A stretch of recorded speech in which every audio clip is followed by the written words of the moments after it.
The sound of rain hitting cardboard boxes filled my small bedroom as I frantically packed whatever I could fit into my worn backpack. Downstairs, my parents' voices grew louder, more insistent. "You have 1 hour. 1 hour to get out of this house." My hands trembled as I grabbed essentials. A few changes of clothes, my laptop, the envelope containing my graduation money, $200 I'd saved from relatives' cards. Not much to start a new life, but it was all I had. I'm Olivia Parker, and this is how my family threw me away at 18. The argument that led to my exile wasn't even about anything significant. I told my parents I wanted to take a gap year before college, to work and figure out what I really wanted to do with my life. My father, a third-generation lawyer, exploded. "No daughter of mine is going to waste a year being a nobody," he had shouted, face turning that dangerous shade of purple I'd learned to fear. "You're going to law school just like your sister Jessica did." Ah yes, Jessica. The perfect daughter. 25 years old, already an associate at our father's firm, married to a surgeon and expecting her first child. Every parent's dream. But I wasn't Jessica. "I don't want to be a lawyer," I had said quietly, standing my ground. "I want to explore other options." That's when my mother stepped in, her voice cold and sharp like broken glass. "We've already paid your first semester's tuition at Georgetown Law. You're going." "I never asked you to do that," I replied. "I don't want to waste your money or my time studying something that makes me miserable." Miserable? My father's laugh was bitter. "You want to know what miserable is? Try explaining to our friends that our youngest daughter is throwing away her future to become a... What exactly do you plan to do?" I took a deep breath. "I want to start my own business." The silence that followed was deafening. Then both my parents burst into laughter, the cruel kind that cuts deep into your soul. "A business." My mother wiped tears from her eyes. "You can barely manage your allowance."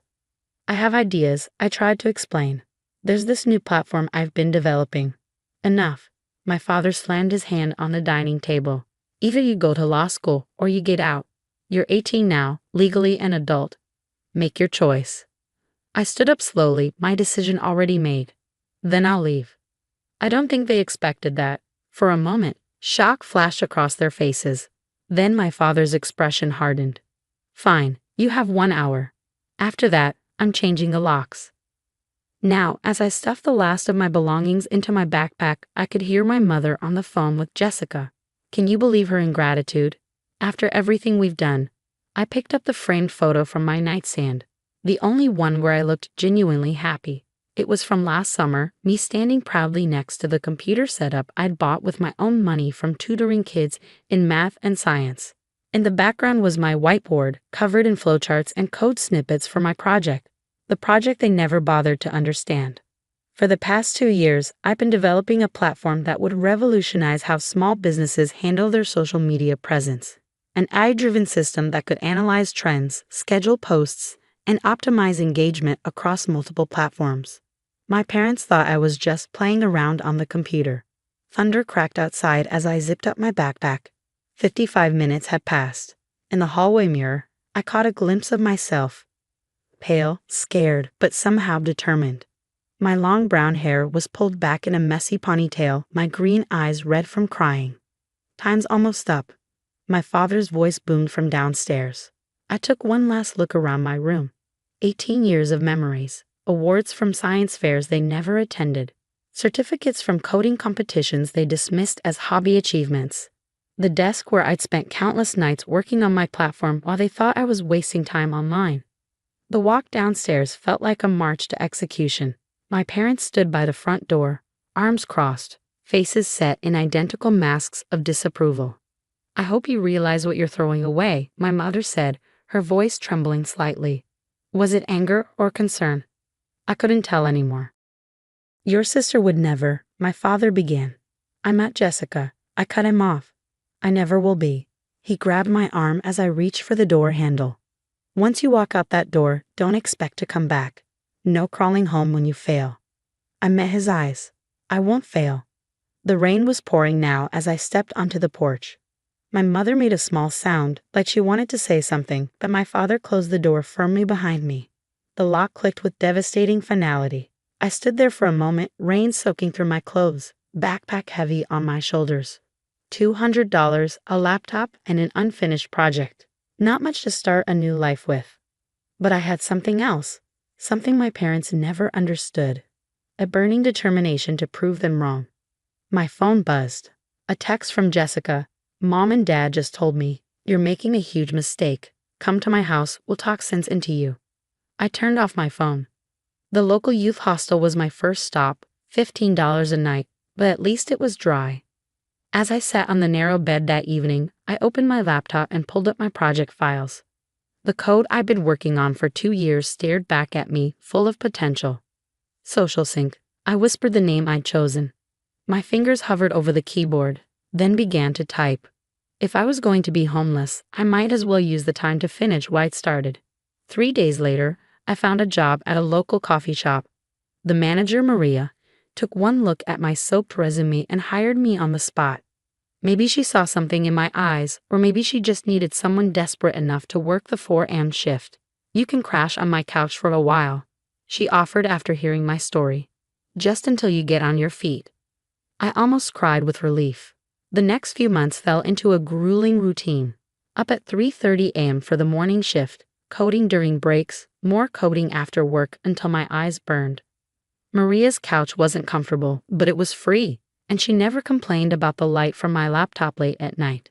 Every penny I earned went into savings except for what I needed for basic necessities and cloud server costs for testing my platform. No new clothes, no eating out, no social life. My world narrowed to 3 things: work, code, and sleep. Sometimes late at night, I'd see posts on social media about my family's life continuing without me. Jessica's baby shower, my parents' anniversary cruise, holiday gatherings I wasn't invited to. It hurt, but the pain only fueled my determination. 6 months after being kicked out, I launched the beta version of Social Sync. I'd managed to save enough to rent a tiny studio apartment, though apartment was a generous term for what was essentially a converted garage with a bathroom. My first client was Maria. She'd been struggling to maintain social media presence for her coffee shop, so I offered to let her test my platform for free. The results were immediate. Her engagement rates tripled, customer traffic increased, and she actually had time to focus on running her business instead of worrying about Instagram posts. Word spread quickly in our small business community. By month 8, I had 20 paying clients. By month 12, over 100. The project that my parents had dismissed as a waste of time was actually working. 1 year to the day after being kicked out, I received my first acquisition offer, $2 million from a tech startup in Silicon Valley. I turned it down. I knew Social Sync was worth more. I was right. 3 months later, a major tech company offered $10 million. Again, I declined. My platform was growing exponentially, and I wasn't ready to give up control. That's when things really took off. Tech magazines started writing about the mysterious founder of Social Sync. Investment offers poured in. My client list grew to include major brands and celebrities. I hired my first employee, a brilliant developer I'd met in an online coding forum. Then another, and another.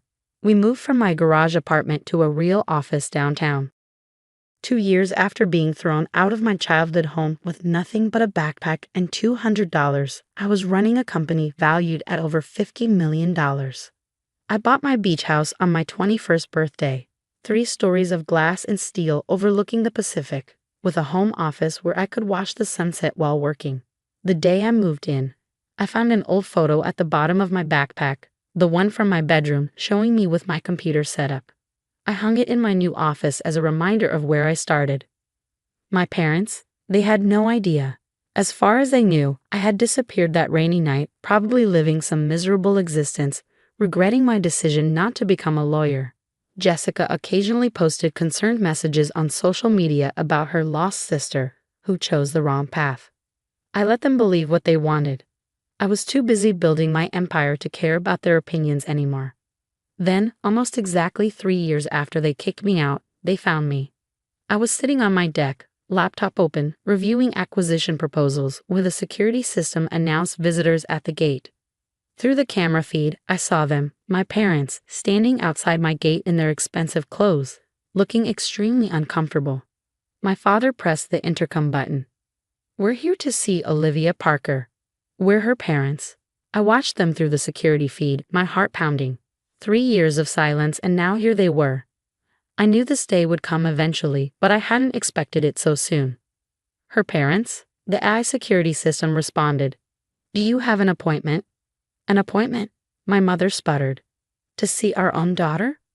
I zoomed in on their faces through the camera. They looked older than I remembered, or maybe it was just the California sun highlighting their East Coast pallor. My father straightened his tie, a nervous habit I remembered well. Just tell her we're here. She'll want to see us. Would I? 3 years ago, they'd thrown me out like garbage. Now they were standing at my gate, probably wondering how their failed daughter could afford to live in one of the most expensive neighborhoods in California. I stood up, walked to the edge of my deck, and looked down at them. From this distance, they couldn't see me, but I could see them perfectly. My mother clutching her designer handbag, my father shifting impatiently from foot to foot. The question wasn't whether to let them in. I knew I would. The question was, what did they want? And more importantly, what would they do when they realized exactly how wrong they'd been about their younger daughter? I pressed the intercom button. Let them in. The gates swung open silently, and I watched my parents walk up the winding driveway, their heads turning to take in the manicured gardens and the sleek architecture of my home. By the time they reached the front door, I was already there, waiting. The shock on their faces when they saw me was almost worth 3 years of silence. Gone was the scared teenager in a ponytail. I stood before them in a casual but expensive sundress, my hair styled professionally, exuding the quiet confidence that comes with success. Olivia, my mother's voice trembled. You live here? Yes, I said simply, stepping aside. Come in. They followed me into the house, their designer shoes clicking on the marble floors. Through the floor-to-ceiling windows, the Pacific Ocean stretched endlessly, waves catching the late afternoon sun.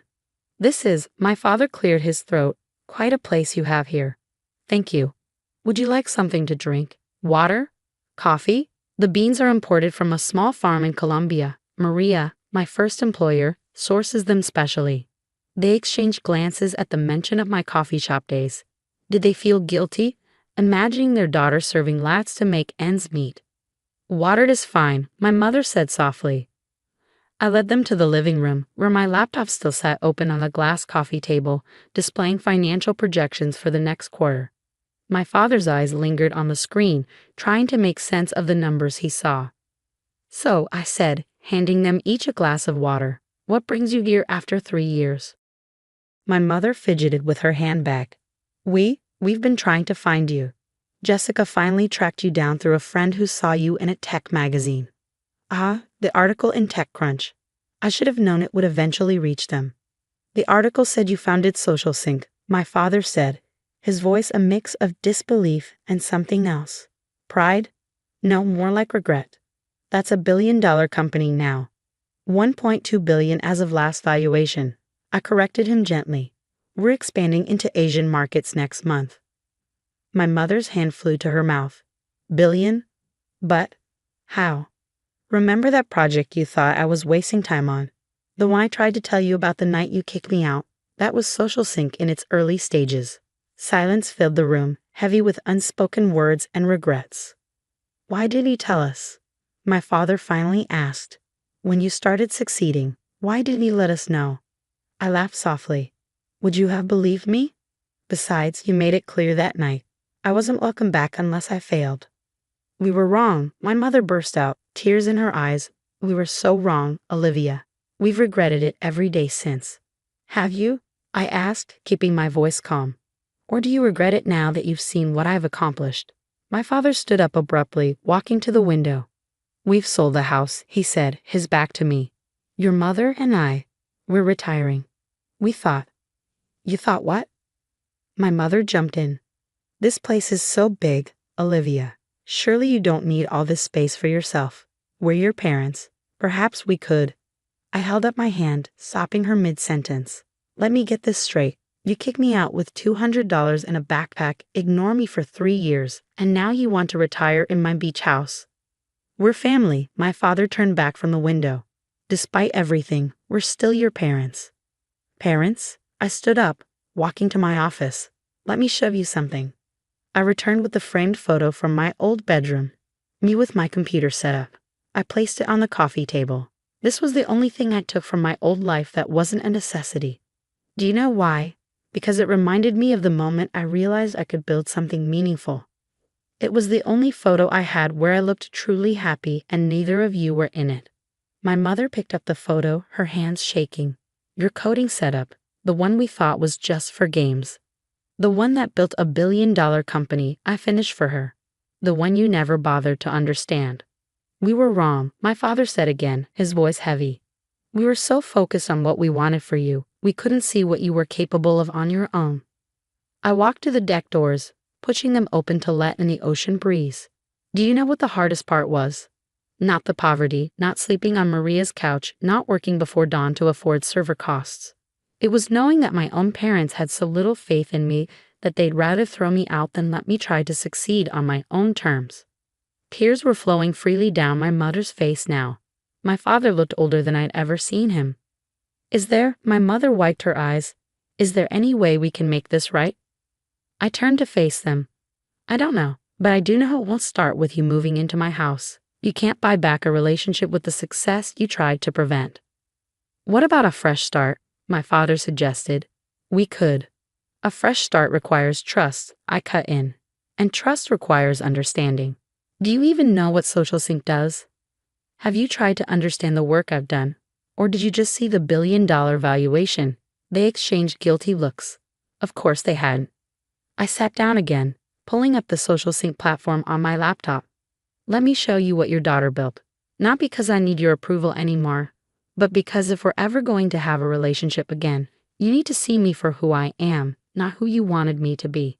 For the next hour, I walked them through my company, my vision, the technology that was revolutionizing how businesses connect with their customers.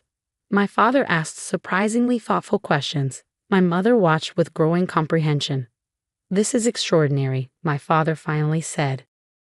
All this from that project in your bedroom.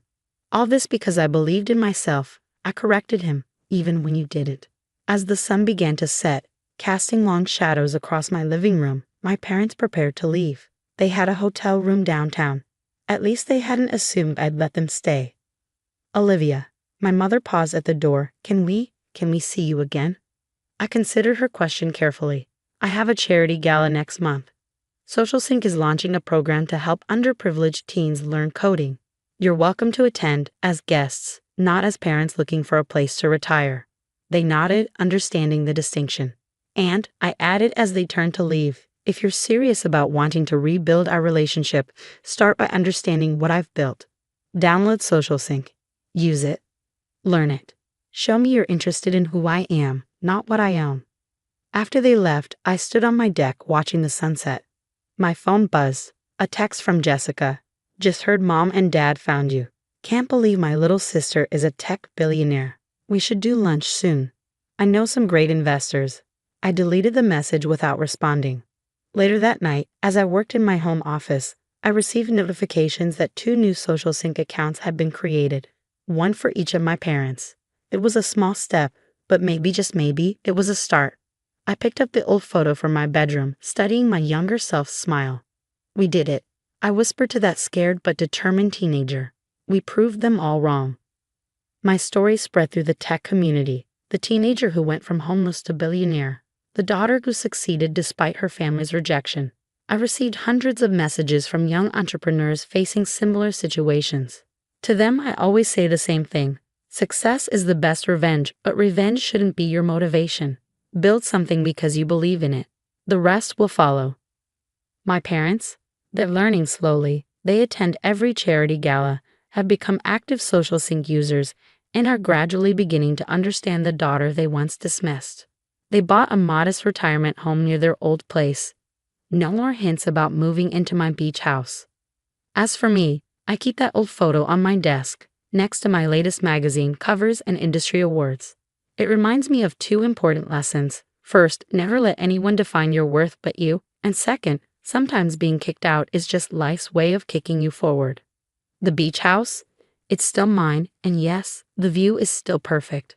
But now when I watch the sunset from my deck, I don't see it as a symbol of revenge or success. Instead, it reminds me that sometimes the biggest leaps forward start with a single step back. or in my case, a single step out of my parents' front door, into the rain, with nothing but $200 and a dream they were too blind to see. My name is Elena Moore. I'm 32, live in Seattle, and work as director of operations for a logistics startup that no one in my family has ever bothered to understand. Last month, I found out about the party in the worst way possible by accident. I was driving back from Mount Rainier after a solo weekend hike, still in my fleece jacket and boots, when I turned onto my parents' street in Maple Glen. The cul-de-sac was lined with cars, a caterer's van parked at the curb, and pastel balloons dancing in the breeze like it was someone's Sweet 16, except it wasn't. There, strung across the garage door in glossy vinyl, was a banner that read, "Congratulations, Camille, 10 years of excellence." Camille, my sister, the golden one. The one who always got picked first, even if she didn't show up on time. I pulled over 2 houses down and just sat in my car, engine off, eyes locked on the banner. People I hadn't seen in years mingled on the lawn. My dad's colleagues, Mom's book club.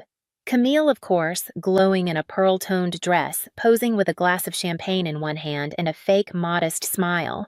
I wasn't angry. Not exactly. I didn't even feel surprised. I just felt confirmed.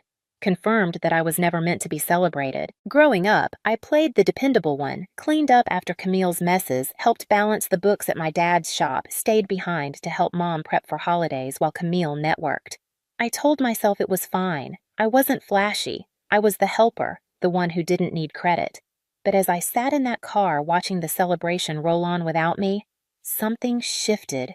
It wasn't the party itself, it was the ease. The absolute certainty with which I'd been excluded. No guilt, no pretense. Not even a warning text. I backed the car up, slowly turned around, and drove home in silence.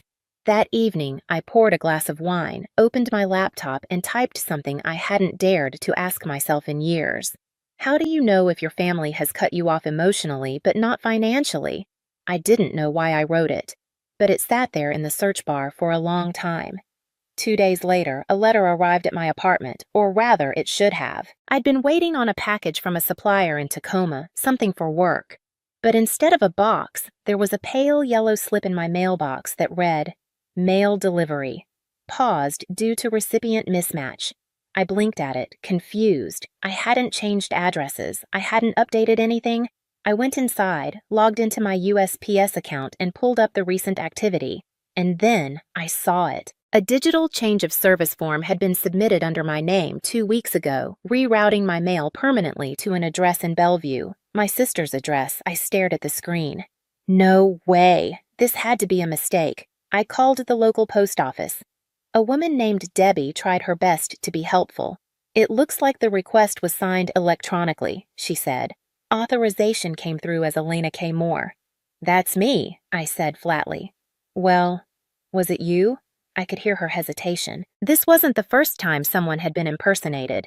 "It wasn't," I said, "and I don't have a middle initial." "Oh." There was a silence between us, heavy, awkward. "I'll file a report," she added quickly, "and I suggest you visit in person and reset your delivery. Bring ID, and maybe check with whoever submitted that form. I didn't need to. I already knew."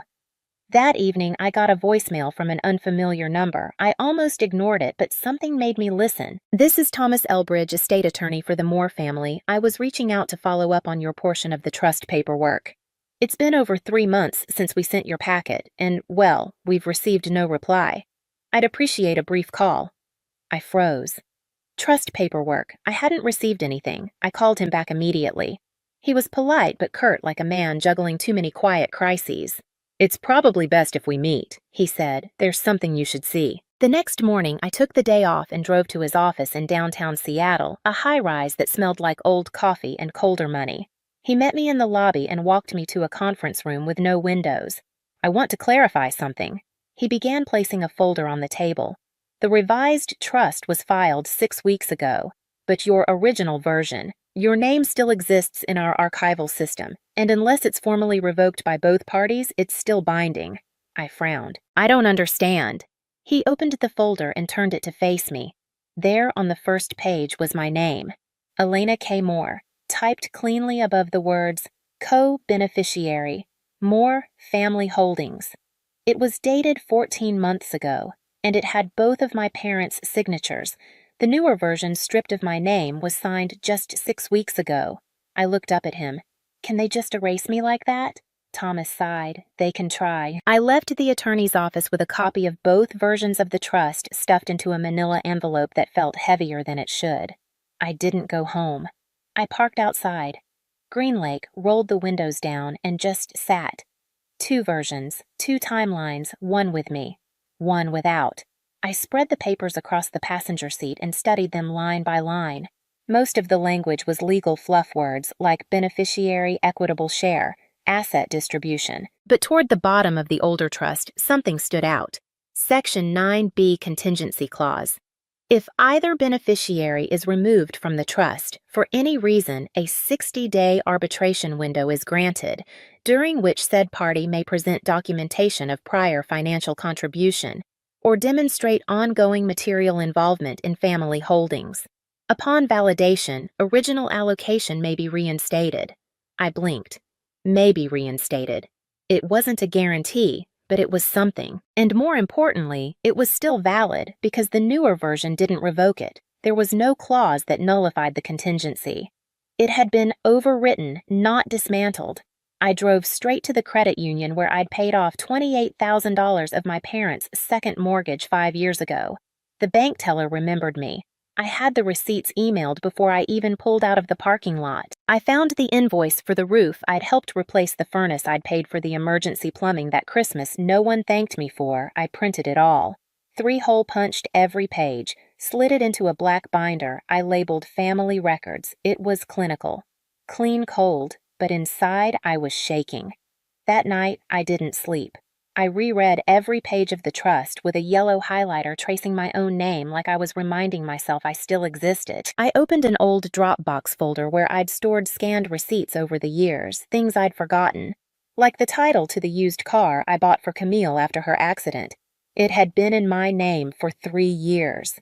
I called Thomas the next morning. There's a clause in the original trust, I told him, Section 9B. It wasn't revoked. He sounded surprised. You noticed that? Of course I did. He cleared his throat. That clause is rare. Most people don't think to include fallback arbitration. My grandfather did. I said. There was a pause. Thomas murmured. So that's where the intelligence comes from. A memory surfaced me at 13, sitting cross-legged on the porch next to Grandpa Henry as he reviewed a lease contract for a tenant who'd been short on rent. I asked him why he didn't just evict them. He smiled and said, Always write an exit that lets people come back with dignity. That's what keeps families from breaking. He was a man who trusted paper over promises, and I suddenly realized he must have built this clause in for me. I closed my laptop slowly and stared out the window at the gray Seattle morning. They signed everything over to Camille, but the contract still had me in it. They thought they'd written me out, but the ink said otherwise. I didn't announce my visit. My parents held their usual Sunday lunch the following weekend, and I arrived with a grocery store pie and a bottle of Cabernet that I knew they wouldn't drink. It was the kind of contribution that said, I followed the rules. No love baked in. No warmth implied. The house smelled the same. Rosemary chicken lavender air freshener and the faint burn of something slightly overcooked, familiar but not home. My mother was arranging plates on the counter, giving instructions to a girl I didn't recognize, likely one of Camille's interns. When she saw me, her expression brightened with performative surprise. Elena, we didn't know you were coming. Of course you didn't. I brought dessert, I said. She took it and set it on the counter without looking at it. Camille floated in from the hallway in a soft pink dress that matched her nail polish. Hey, she said with that silky voice she used when cameras were near. You made it. I had the day free. Good, she replied too quickly. We saved you a spot at the big table. I blinked. The big table. Growing up, that was sacred ground reserved for guests, extended family, and people who mattered. I usually sat on the armchair in the corner with my plate on my lap, but today they pulled out a chair for me like I was some kind of VIP. I sat down in silence. The conversation buzzed around me: fundraising galas, garden renovations, Camille's recent appearance on a local podcast about female entrepreneurs. I said nothing, just nodded, smiled when expected, forked my salad without tasting it. And then Camille stood. She tapped her glass and gave a small speech about resilience and legacy. "I'm honored," she said, eyes glistening with calculated sincerity to continue the work my parents started. "The Moore Foundation means everything to me." Polite applause. Mom dabbed her eyes. Dad stared at his napkin like he'd memorized its folds. No one looked at me. After lunch, I gathered plates without being asked. Reflex, muscle memory. My father appeared beside me at the sink. "You don't have to do that," he said. "I know Camille's got help for all this now." "She's taken charge." Of course she had. I placed the final dish in the rack, dried my hands, and turned toward him. "Funny," I said quietly, "how easy it is to take charge of something when someone else already built the foundation." I didn't wait for his reply. I walked upstairs to the guest bathroom, the one I painted 6 years ago after Mom's surgery. It still smelled like lavender and pine saw, and it still didn't feel like mine. The guest bathroom hadn't changed. Same pale blue hand towels, same ceramic soap dish shaped like a seashell, and on the back of the door still hanging was the decorative wooden plaque I'd bought from a local artist that read, "Home is built, not inherited." I remember giving it to Mom after her surgery. She'd hugged me, eyes misty, and said, "You always know the right thing to say." Now I wondered if she even remembered I was the one who gave it to her. I opened the medicine cabinet for no reason at all, habit maybe, behind some expired ibuprofen and a crumpled receipt from Trader Joe's. I saw something wedged in the corner, a photo frame. I pulled it out slowly. Inside was a picture I remembered vividly, our family trip to Whidbey Island 10 years ago. Camille had insisted on matching denim jackets I'd set up. The tripod clicked the timer and run into place at the last second. But this photo, it only showed 3 people. Mom, Dad, Camille. I stared at it, throat tightening. The background was the same. The lighthouse, the cloudy sky, Camille's red scarf. But I was gone. I flipped the frame over, hands trembling slightly. The back wasn't sealed. I pried it open. Tucked behind the photo was the original, creased but intact. There I was, grinning between my parents' arms slung around Dad's shoulder, my own red scarf half covering my chin. They had cropped me out. Not just from the trust, not just from the party, from the memory itself. I sat down on the closed toilet lid, the real photo in my lap. My stomach turned, not with rage. No, it was something quieter, colder, a kind of recognition. They hadn't forgotten me. They had rewritten me. They had reshaped the past to justify the present. I folded the original photo, slid it into my purse, and put the edited version back into the frame. Let them look at their neat little lie. I wasn't going to correct it. I was going to expose it. As I stood, my phone buzzed. A message from Camille. "Let's not make this messy. You were never meant to have it anyway." I stared at the screen for a long time, not blinking.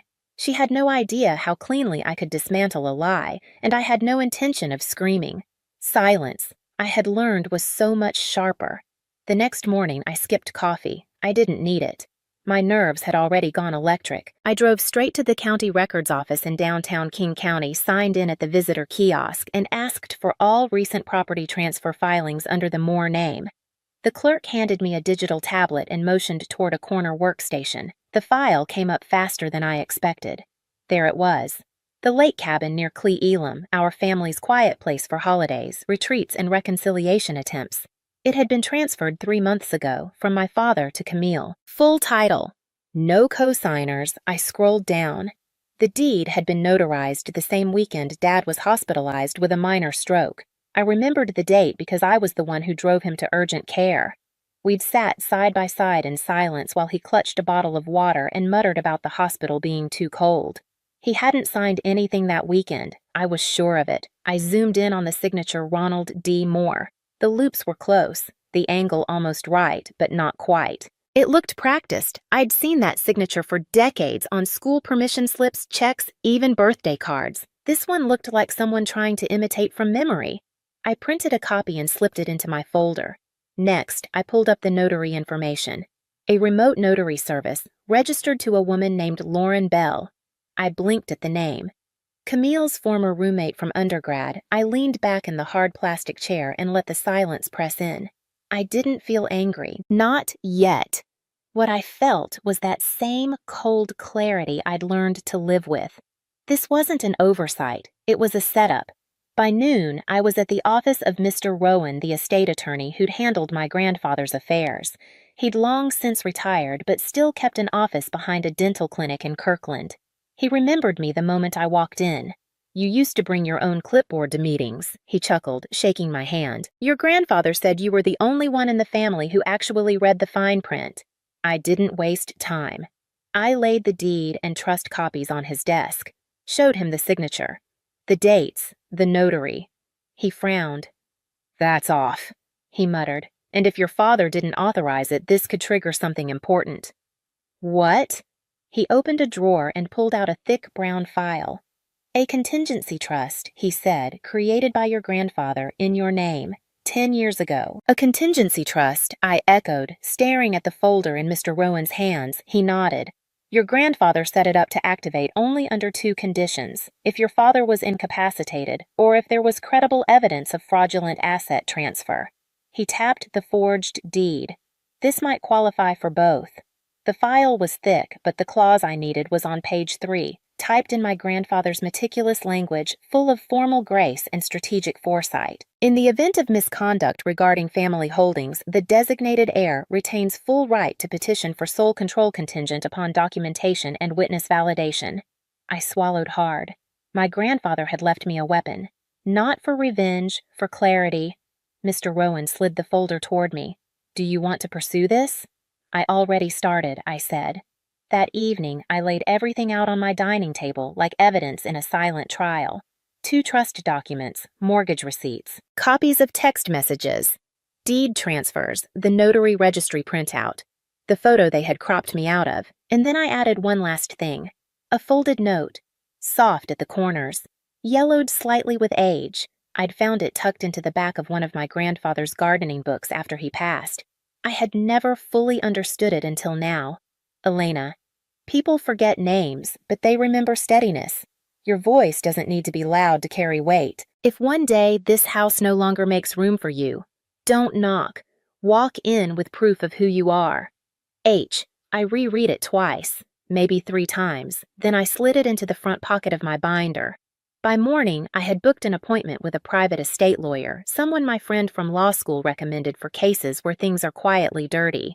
I met her in a minimalist office with no branding and a view of the water. Her name was Jada Quinn, and she read through my materials without a single pause or raised brow. When she finished, she simply said, "They messed with the wrong daughter." I nodded. I don't want to scream. I told her I just want the record corrected. "Good," she replied, "because nothing cuts cleaner than documented truth." We spent the next 2 hours preparing the motion. Not a lawsuit, not yet, just a petition to freeze all Moore family assets until the trust documents could be reviewed in probate court. Before I left, Jada handed me a pen. "When you sign this," she said, "you don't just claim your share, you reclaim your story." I signed, and in that moment, I didn't feel victorious. I felt seen. The house looked exactly the same. Same black shutters, same copper wind chime by the porch that Mom insisted sounded like balance. But when I stepped out of the car heels clicking on the driveway, I didn't feel like a daughter coming home. I felt like a witness arriving to confirm what she already knew. Camille opened the door before I rang the bell. She wore ivory again, that color she loved, as if claiming purity could overwrite every lie. "You look serious," she said. I held up the black binder. "I am." Inside the living room was staged like a negotiation scene. My father in his recliner, arms folded, my mother on the edge of the couch with a tray of untouched scones, Camille standing tall, hands clasped like she was chairing a foundation board meeting. I placed the binder on the coffee table without sitting. "This," I said, "is the original trust signed and sealed. This is the contingency clause. Your current version failed to override. This," I pulled out a copy of the forged deed, "is illegal. And this," I dropped the notary registry, "connects your witness to your roommate." No one moved. Dad cleared his throat. "Elena, sweetheart." "No," I said. "Not this time." Camille stepped forward, smile tight. "You really came in here thinking you could flip everything over some old clause and a photocopy." I reached into the binder one last time. The letter from Grandpa Henry. I didn't read it aloud. I simply placed it down. "Your lies are printed," I said softly. Mine's handwritten guess, which lasts longer. A silence settled thick and final. Then my phone buzzed. On speaker. Attorney Jada Quinn's voice poured into the room. This is official notice that the Moore estate is under legal freeze pending review. All property actions are suspended. Parties may not transfer, sell, or claim ownership until proceedings are complete. Camille's mouth parted. Mom looked like she'd swallowed glass. Dad stared at the rug. Smaller than I'd ever seen him. No yelling, no chaos, just the sound of everything recalibrating. I turned toward the door. Elena, Mom said behind me, voice barely above a whisper. We didn't think you'd want any of it. I paused. Just long enough. Funny, I said, hand on the knob that you gave it all away before asking. And then one last line. Measured, simple, surgical. You said, I gave up on this family, but you signed first. I walked out without slamming the door. Later that evening, I stood on the porch of the lake cabin, my name now on the title. The air was cold, quiet, laced with pine. And truth, I didn't need revenge. I just needed the records to reflect what they tried to erase, and now they did. They sent me the invitation, then they sent the message asking me not to come. It arrived on a Tuesday. Thick paper, cream-colored with gold trim, like the kind used for weddings or old-money funerals. The front read, Whitmore Family Reunion, June 8, 6:45 p.m. Elan Easton Hotel. My fingers hesitated at the seal, but I didn't open it. I didn't need to. I'd seen that hotel name before. Many, many times. That was my signature on the bottom of their booking contract. Before I could turn the envelope over, my phone buzzed. A message from Sophie, my cousin, the one always tasked with planning things and soft landings. I already knew what it would say. Claire just wanted to reach out before you open the invite. The venue's really tight on space this year. We've got a lot of out-of-town guests and a formal setup, governors, friends of granddad's. You know, it's going to be elevated. I hope you understand. Maybe next year, that emoji at the end. That little red heart. It was the punctuation mark of people who wanted to look kind while cutting you out. No confrontation, just a soft removal. This wasn't the first time Christmas cards with my name left out. Family group emails that skipped over career updates when it came to me. They didn't argue with me, they just airbrushed me out of the frame. They said I was hard to place, that my path was non-traditional, that I was doing my own thing. They meant, you don't make us look good anymore. I walked back into my office. The city glowed outside the tall glass windows, Manhattan early summer golden haze along the river. On my desk sat the signed event packet for the Whitmore reunion, Elan Easton Hotel. Sophie had booked it through our corporate site like any other client. The events coordinator forwarded it to me for approval. I'd raised the internal rate, 20%. Approved it myself. They didn't know that C.E. Whitmore, CEO of Elan Group, owner of 17 boutique hotels across 4 countries, was me. They didn't know that the girl who once cleaned rooms and folded towels for minimum wage now signed off on their catering preferences. They didn't even know I still used the Whitmore name. That's the funny part. I didn't want to go. I didn't need their approval, but I wasn't going to let them keep writing this version of me that suited their comfort, the one that had quietly disappeared. I turned toward the bookshelf and reached for the small black frame. Inside it, a plastic name tag, Claire, Housekeeping Brooklyn, 2012. I hadn't looked at it in years, but that night I left it on the desk, dead center, just in case I forgot why I had said yes to myself when they had said no. My father used to say there were 2 kinds of people in this world, those who carry the name and those who carry the weight. He said it after Sunday dinners when he loosened his tie and poured his second bourbon when we were all expected to nod as he held court. I was 12 the first time I understood which one I was. Not the name, just the weight. By the time I turned 22, I was supposed to have joined the Whitmore Group, our family's investment firm. There was an office waiting. My name already engraved on the door, Claire Whitmore, Strategy Associate.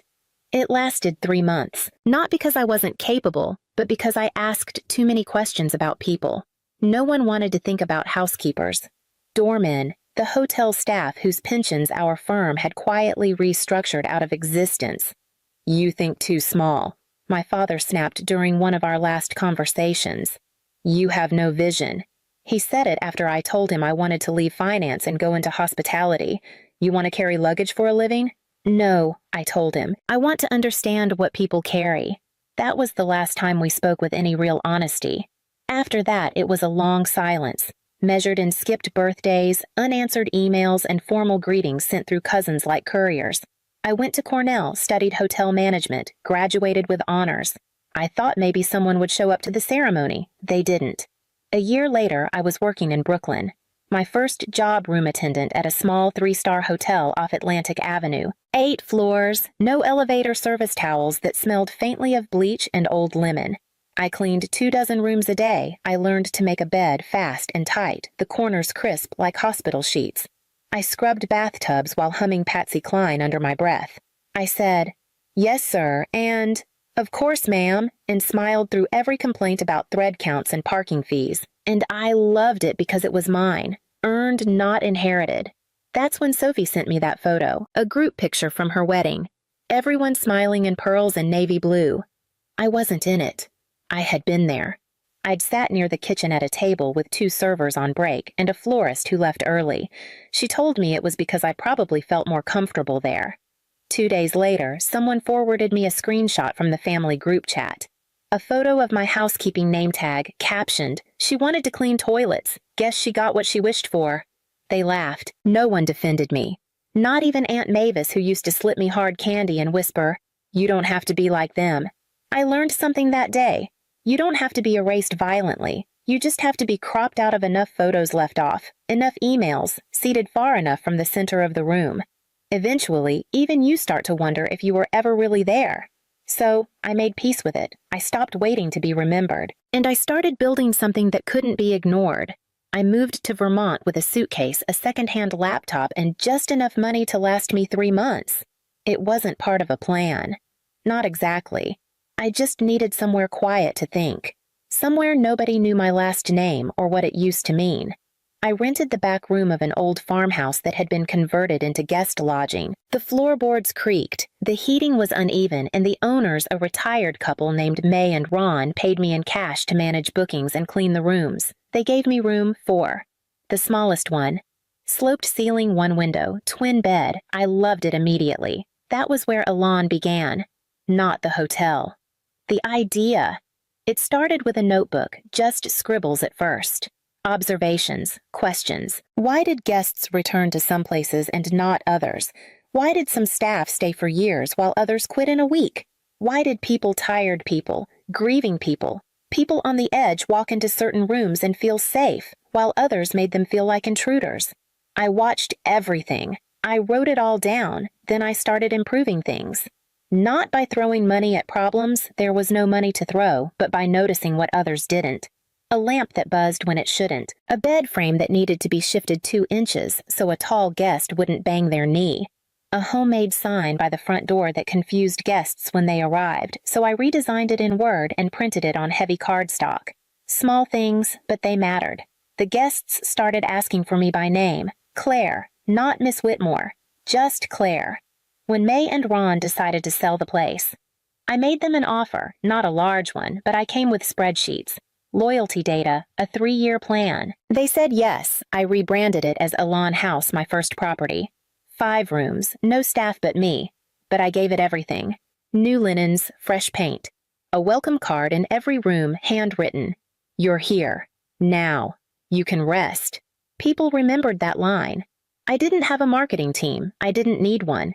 Word of mouth brought the next round of guests. Guests brought stories. Stories brought investors. Not many at first, just enough. Within 4 years, I opened a 2nd location, then a 3rd. I hired former housekeepers as managers, paid them above standard. No uniforms, no plastic smiles, only people who knew what it meant to serve without being stepped on. By the time I turned 30, Elan had become a name in its own quiet way. Small luxury, understated comfort. Hospitality without the glitter or the groveling. But still, I didn't use mine. Not publicly. All the properties were registered under C.E. Whitmore Holdings, which most people assumed stood for a man. That was fine with me. Let them think it. I wasn't hiding, I was choosing silence. It gave me room to build without their noise. But in my office behind the bookshelf tucked between books of linen samples and scent profiles, I kept the name tag, Claire, housekeeping. The plastic was scratched. The lettering faded.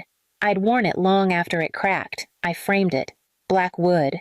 No glass. I didn't hang it on a wall. I didn't display it for guests. I didn't tell my staff about it. But some nights when the last email was sent and the last decision made, I'd take it down and hold it in my hand. Not to remember how they mocked me, but to remember what I had built when no one was looking. I didn't build a lawn to get even. I built it to have a place where no one would ask me to leave. They'd chosen Elon Easton for the reunion. Of all the hotels in the state, they picked mine. They didn't know it, of course. Sophie booked through the usual corporate channel, bragging in the group email about pulling strings to secure such a sought-after venue. "We're lucky," she wrote. The manager said, "The owner is very private, but once they heard our family name, they fast-tracked our request." I had fast-tracked it all right. I bumped them into a higher service tier, increased staffing, custom linens, and I approved it personally digitally. Of course, I never signed anything by hand anymore. It's easier to keep quiet when you don't leave fingerprints. The booking name: Red Whitmore Family Reunion. 82 guests requested by Sophie Delacroix, née Whitmore. Event type: Private Heritage Dinner Billing. Contact E. Whitmore. The irony was sharp enough to slice through granite. I instructed our guest relations manager, Hannah, to handle all communication. She was young, attentive, and beautifully unbothered by family politics she knew nothing about. To her, Sophie was just another client with too many opinions about flower arrangements a week before the event. I called Hannah into my office. "Treat them kindly," I said, "but not delicately." She raised an eyebrow. "What do you mean?" "Don't handle them like Crystal. Just serve them like anyone else, exactly as they asked to be treated." Hannah smiled. She understood more than I'd said aloud. That night I drafted a brief message to Aunt Mavis. She was the only one I thought might listen, the only one who'd ever truly looked me in the eye when I was little. "If you're going, come at 6:40, don't let them wander in early, it matters." She didn't reply, but the message was marked, "Read." That was enough. For the next 6 days, I didn't sleep much. I reviewed every detail: the room layout, seating, signage, lighting cues. I made sure the signage was just right, subtle, elegant, and precisely timed. At the last minute, I adjusted one small thing. Each guest suite received a welcome card. Normally, it included a printed note from the host family. This time, I replaced it with a single sentence. "We hope your stay reminds you where you come from and what was never truly lost. C.E.W." It wasn't signed in full, but I knew someone would notice. On the day of the reunion, I didn't arrive through the front entrance. I came through the staff hallway, same one I used back in Brooklyn. There's something grounding about moving past crates of dishware and carts of fresh towels before stepping into a ballroom dressed in white hydrangeas and crystal light. It reminds you how much of luxury rests on what stays unseen. I wore navy, no jewelry, hair pinned tight, nothing that said, "Look at me." Everything about the room already would. At 6:45 on the dot, they arrived, first in 2s and 3s, then in larger groups. Laughter too loud, shoes too shiny. That very specific kind of performance that only happens when people who haven't seen each other in years suddenly feel the need to prove they've still got it. Sophie entered like a cruise director, all hand waves and cheek kisses. My father followed 10 minutes later, flanked by 2 men I didn't recognize but knew instantly, finance types, all watches and whispering. I watched from a small monitor in the back hallway. No one missed me. That was the beauty of it. They had already told themselves I didn't belong, and so their eyes never searched for me. But that was about to change. At exactly 7:15, the lights dimmed slightly in the ballroom. It was subtle, just enough to hush the chatter. Just enough for people to glance around with polite curiosity. Then came the soft chime, 3 tones clear and slow. Sophie was mid-sentence about the hand-blown glassware when a hotel manager approached her with a clipboard and a careful smile. "Miss Delacroix," he said gently, "the owner has asked that we begin the welcome presentation now." Sophie blinked. The owner. "Yes, ma'am." She looked momentarily confused. "I don't think that's necessary. We've already thanked the staff. Besides, I've been in touch with your office for weeks. The owner doesn't do these things." The manager didn't argue. He only turned toward the stage, and then the screen lit up. It took a few seconds for the words to come into focus. Soft white text, elegant serif font against a navy backdrop. Alan Easton, founded by Claire Elizabeth Whitmore. Chief Executive Officer, C. E. Whitmore Group. You could feel the temperature in the room drop by 10 degrees. The champagne flute slipped from Sophie's hand and shattered on the marble. My father's mouth opened slightly, but no words came out.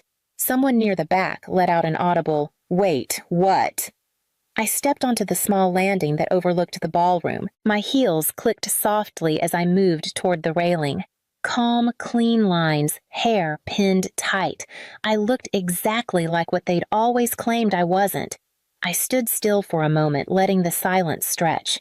Then I spoke steady and unraised. "Good evening. I know many of you didn't expect to see me here tonight. I wasn't invited after all." Laughter. Nervous. Sharp bubbled up from one table and then died. "But I thought it was time someone properly welcomed you to Alan Easton. After all, you're standing in my home." Gasps, whispers, shifting chairs. Sophie stepped forward, red-faced. "Claire, what are you doing?" I met her eyes. "You booked this hotel under your name. You said the owner gave you a courtesy rate because of the Whitmore family name." "That part was true. I gave you exactly what you asked for, plus 20%. My voice didn't shake. "That was the victory. You all spent years talking about me like I was something to be embarrassed about, a housekeeper, a dropout, a waste of a name. You told people I disappeared." I looked around the room from table to table. Familiar faces, older now, but still fixed in the same old expressions of polite surprise and discomfort. "But I didn't disappear. You just stopped looking." My father stood slowly. "Claire," he said, his voice was gruff, unreadable. "You own this hotel, I own 17, I said quietly. "Across 4 countries. He was silent. "And I'm not here for applause," I continued. "I don't want your approval. I came to return something I signaled to Hannah." She and 2 staff members entered from the side, carrying black folders, elegant leather-bound. Each guest received one. Inside, a copy of their event contract signed by C. E. Whitmore. Their suite rates. A note that read, "Sometimes the story you try to erase still finds its way to the wall." In the back of the room, I saw Aunt Mavis lift the folder and laugh softly. I turned to leave, but just before I stepped away, an older man near my father stood up, someone I didn't recognize.